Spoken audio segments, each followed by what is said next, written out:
নমস্কার। ওবিসি মামলা নিয়ে খুবই গুরুত্বপূর্ণ খবর দেখতে পাচ্ছেন সুপ্রিম কোর্ট অফ ইন্ডিয়া। তো ওবিসি মামলায় কি হয়েছে, কবে ডেট আবার নতুন দিয়েছে, কালকে আগামীকাল হবে না শুনানিটা ওবিসি নিয়ে। তো পশ্চিমবঙ্গের নিয়োগের ক্ষেত্রে কিন্তু খুবই গুরুত্বপূর্ণ এই কেসটি। দেখতে পাচ্ছেন the state of West Bengal versus Amal Chandra Das. আজকে কি অর্ডার দিয়েছে না 17/2/2025 this petition were mention today, আজকে মেনশন করা হয়েছে। তো অনারেবল জাস্টিস বি.আর. গাভাই এবং অনারেবল জাস্টিস আগস্তিন জর্জ, তো এই বেঞ্চে কিন্তু এই ওবিসি মামলাটি হচ্ছে। যারা 2022-এ টেট পাস করেছেন প্রাথমিকে, তাদের নিয়োগের ক্ষেত্রে এটি কিন্তু খুবই গুরুত্বপূর্ণ একটি মামলা, এবং আদার্স যে কোনো রিক্রুটমেন্টে কিন্তু এই গুরুত্বপূর্ণ এই মামলাটি।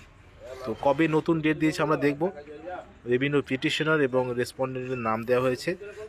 দেখুন যে upon being mention the court made the following order list on 18/3/2025, অর্থাৎ 18ই মার্চ 2025-এ কিন্তু কেসটি পিছিয়ে গেছে।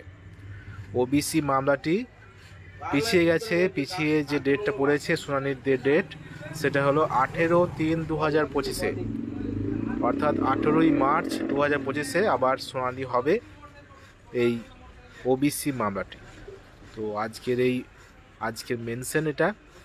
তো খুবই গুরুত্বপূর্ণ একটি খবর, যারা পশ্চিমবঙ্গের নিয়োগের জন্য যারা অপেক্ষা করছেন।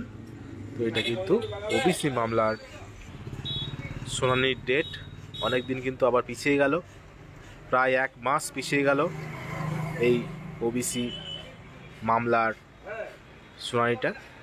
দেখব কবে এই মামলা ফয়সালা হয়, কারণ এই মামলাটির কিছু অর্ডার না এলে কিন্তু পশ্চিমবঙ্গে নিয়োগ কিন্তু হবে না। এটাই কিন্তু পশ্চিমবঙ্গ সরকারের অভিমত, যে এই কেসটি কিন্তু যেটা সুপ্রিম কোর্টে চলছে ওবিসি মামলাটি, সেই মামলাটির।